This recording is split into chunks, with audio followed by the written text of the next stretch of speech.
Ako zarobiť peniaze, ale zároveň si ich udržať?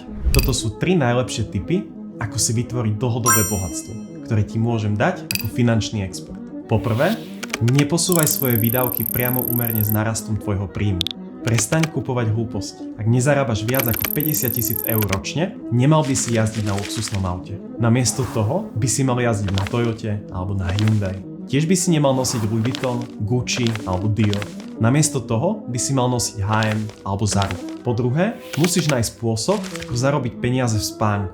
Ak to neurobíš, budeš musieť pracovať až do smrti. A najlepší spôsob, ako vytvoriť pasívny zdroj príjmu, je investovať do nehnuteľností. A nie, v dnešnej dobe nepotrebuješ toľko kapitálu, aby si investoval do nehnuteľností. Môžeš začať investovať do realitných fondov.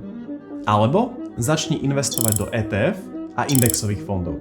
A nakoniec číslo 3. Vystup z davu. Prestaň nasledovať dav. Človek, ktorý kráča sám, je zvyčajne ten, kto to v živote dotiahne najďalej.